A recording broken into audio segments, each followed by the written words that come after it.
The Enigma of the Funeral Chill, a comprehensive inquiry into the intersection of medicine, metaphysics, and the soul. Prologue. The unspoken law and the quiet, antiseptic corridors of oncology wards and the whispered, incense-laden conversations of traditional ancestral homes. There exists a shadow, a phenomenon that modern clinical science often dismisses as anecdotal. Yet the human heart recognizes as a grim, undeniable reality. It is a mystery whispered about in every culture, yet seldom documented in medical journals: the funeral chill. Why is it that a patient, locked in a grueling battle with the emperor of all maladies, can remain stable, optimistic, and even vibrant for months, only to collapse within 48 hours of attending a funeral? Is it merely a tragic coincidence, a byproduct of grief, or is there a more sinister, invisible mechanism at work? Today, we peel back the layers of this mystery through three distinct lenses: the clinical reality of the immune system, the ancient wisdom of Feng Shui energy, and the deepest vibrations of the human spirit. Chapter I. Reality or coincidence? The echo of the death knell.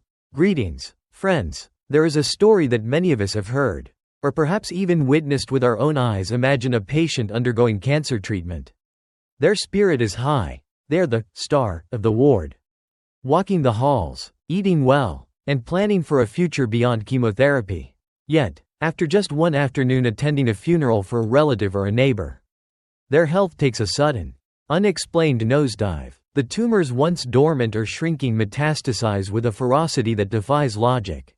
Within days, they are gone. There is an unwritten rule in both medical circles and folk wisdom that few dare to face head-on: the terrifying incompatibility between those carrying a heavy illness and the space of final separation. The testimony of the fallen. Let us look at the case of Mr. Nam. 60 years old, he was fighting stage 2 lung cancer. After 3 rounds of chemotherapy, his vitals were excellent. He was walking, exercising, and enjoying his meals. He felt strong enough to pay his last respects to an old friend. But that very night, he returned with a violent, shivering fever. 3 days later, the cancer had leapt to his brain. 1 week later, the bed was empty. Consider Mrs. H from Hanoi, suffering from liver cancer. She attended the funeral of her close friend's son. Overwhelmed by the tragedy, she wept uncontrollably by the casket, her heart breaking for her friend. Within 48 hours, her abdomen swelled with malignant fluid, ascites, and she suffered a fatal esophageal hemorrhage. Then there is Mr. T, a young man with leukemia. Armed with the confidence of youth, he attended a burial under the scorching sun. He moved from the blistering 40 degrees Celsius heat into the refrigerated, damp air of the mortuary. That thermal shock, combined with the heavy energy of the space, caused his white blood cells to turn malignant in an acute septic explosion. Why? Is there a force at the funeral home that senses fragility? Or does the chill from the deceased trigger a death seed within the living? Folk wisdom calls it catching the funeral chill. Skeptics call it bad luck. But what does the science say? Chapter 2. The biological siege, the truth about immunity. Many believe funeral chill is a mystical superstition. However, under the lens of biomedicine, it is a stark, physical reality. Point 1. The chemistry of decay. The moment a heart stops, the process of autolysis begins. Enzymes, which were once the essential architects of life, turn into agents of destruction, dissolving cell walls from the inside out. This produces specific compounds, gases that saturate the air of a funeral home. Hydrogen sulfide, H2S, a heavy, toxic gas; methane, CH4, and ammonia, NH3, products of putrefaction. Necrobacteria, microscopic agents of decomposition. Point 2. The compromised fortress. A healthy person's immune system is an elite army. It breathes in these toxins and neutralizes them instantly. But a cancer patient's body is already a scorched earth battlefield.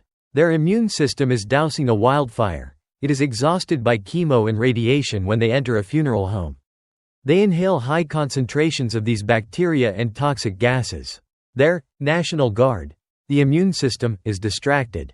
To fight off the external toxins of the mortuary, the immune cells must leave their posts at the tumor site. In that moment of distraction, the enemy within, the cancer cells, find the gates unguarded. They break the siege and spread 3. The cold oxygen trap mortuaries are kept cold and humid using dry ice or industrial cooling. Cold air causes vasoconstriction, the narrowing of blood vessels. For a cancer patient with already poor circulation, this constriction creates a hypoxic environment, low oxygen.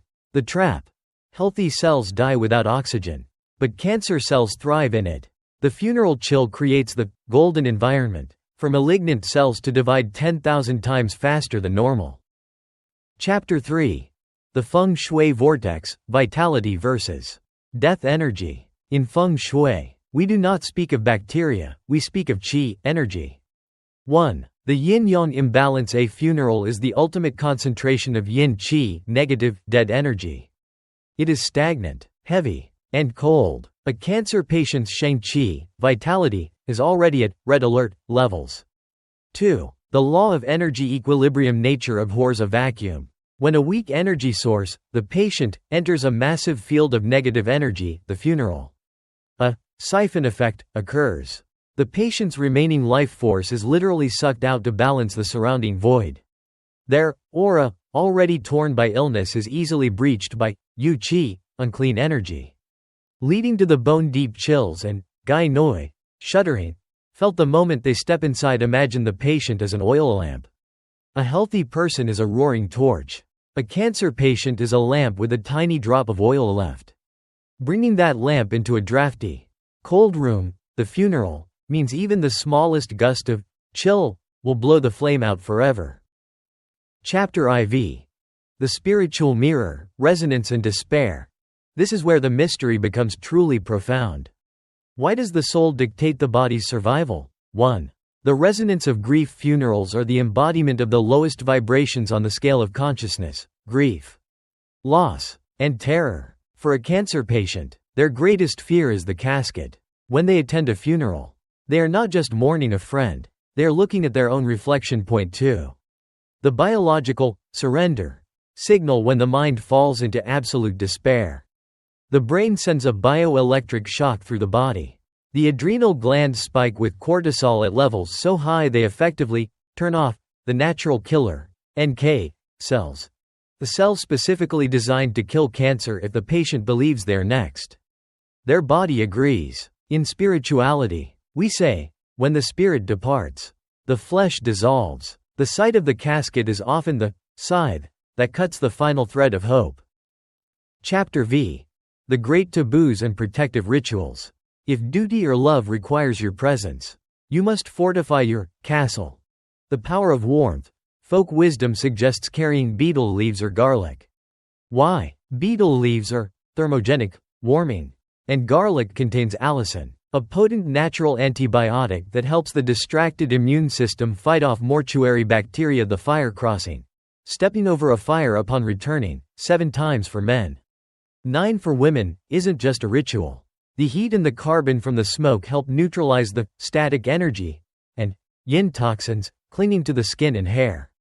The philosophy of the flickering lamp. We must ask ourselves, is meaningful goodbye worth the risk of final departure? In many Asian cultures, the concept of niya tu la niya tan, the debt to the dead is the final debt, puts immense pressure on the sick to attend. But we must reframe this. Honoring the dead is a spiritual act that does not require physical proximity. The funeral chill is a reminder from nature. It tells us that when we are in a state of repair, we must seek the sun, not the shadows. Cancer is a trial of the soul as much as the lungs or the liver. It requires a sheng-qi environment, one of laughter, light, and high-frequency music. When you stand at a funeral, you are standing at the event horizon of a black hole. For the healthy, they can pull away. For the sick, the gravity is too strong. Conclusion. Protecting the flame. Cancer is not a period, it is a comma. But it is a comma that requires us to be wise. The funeral chill is not a curse from the gods. It is a biological and energetic interaction between a fragile vessel and a harsh storm. Protect yourself with knowledge. Cherish your flame. If you are standing in the wind, don't walk into the cold. If you have stories or folk remedies that have helped your family stay strong during these difficult times, please share them in the comments below. Let us build a library of wisdom to protect the living. If you found this deep dive valuable, Please subscribe and heart this video so we can continue to explore the mysteries of everyday Feng Shui together.